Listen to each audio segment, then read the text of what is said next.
Patrick, I'd like to ask you about this whole other issue of the report by Chris Busby and some other epidemiologists about the situation in Fallujah and the enormous increases in leukemias and cancers in Fallujah after the U.S. soldiers' attack on that city. Could you talk about that? Sure. I think what's significant, very significant about this study is that it confirms lots of anecdotal evidence that there'd been a serious increase in cancers, in babies being born deformed. I mean, sometimes with grotesquely so, baby girl born with two heads, people born without limbs. Then a whole range of cancers increased enormously. That when I was in Fallujah, doctors would talk about this, but one could write about this, but one couldn't really prove it from anecdotal evidence. Now, this is a study, a scientific study, based on interviews with 4,800 people, which proves that this was in fact happening and is happening. And of course, it has taken place so much later than the siege of Fallujah, when it was heavily bombarded in 2004 by the U.S. military. Because previously, Fallujah is such a dangerous place to this day, difficult to carry out a survey, but it's been finally done, and the results are pretty extraordinary. What were the various weapons that were used in the bombing of Fallujah in 2004?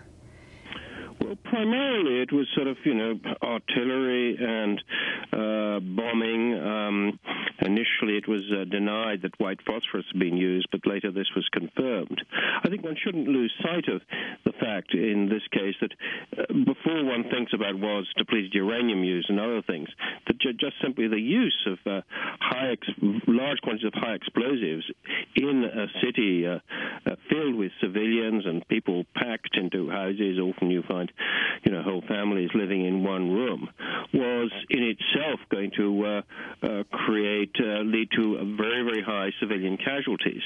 But that's not what we're talking about here. We're talking about the increase in cancers and so forth, and the suspicion that maybe depleted uranium, maybe some other weapon, which we don't know about. This is not my speculation, but of one of the professors who carried out the study, might have been employed in Fallujah, and that would be an explanation for results which parallel, in fact, exceed the illnesses subsequently suffered by survivors of Hiroshima.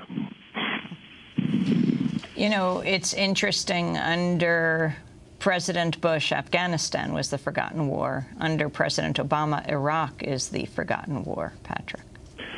Yeah, it's interesting, and it's very depressing, I think, that I suppose the great success of the surge wasn't really militarily, but to get Iraq off the front pages and leading television news in the United States.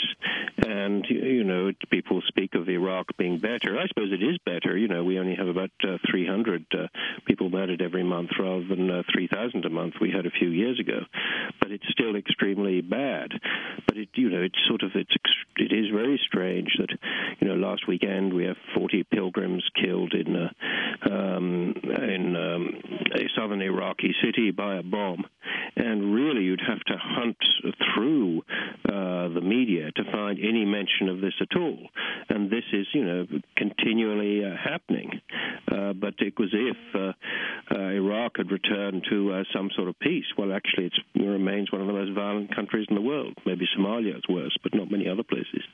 And this continuing inability of the Iraqi leadership to even form a functioning government, yet that gets no attention any longer here in the U.S. press?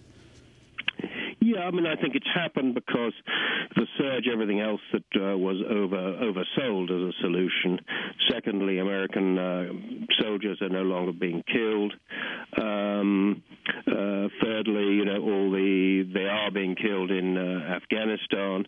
So I think you have almost over-coverage of Afghanistan and under-coverage of Iraq, which is, as you mentioned, an exact reverse of the situation we had a few years ago when Afghanistan was a sort of not just a forgotten war, but nobody knew a war was taking place.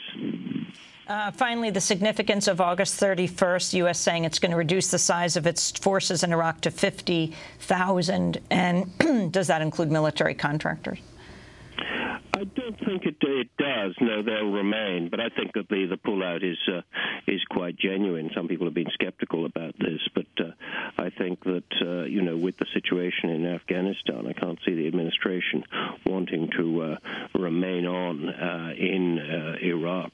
And you point out. You point out, Patrick Cockburn, also that General Electric has agreed to pay more than $23 million to settle bribery charges relating to Iraq.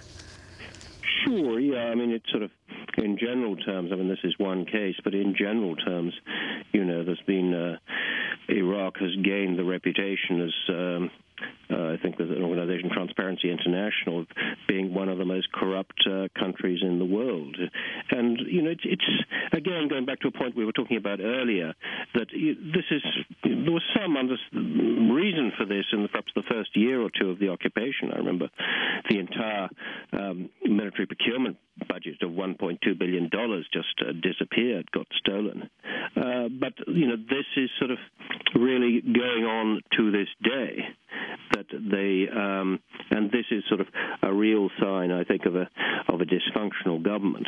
And, that's what most Iraqis feel. They just can't understand so long after the war why they're still only getting a few hours electricity and there's no clean water and, the situation is not getting better. Patrick Cockburn, I want to thank you for being with us, Middle East correspondent for the London Independent, author of several books on Iraq. This is Democracy Now! We'll be back in a minute. Ain't you guys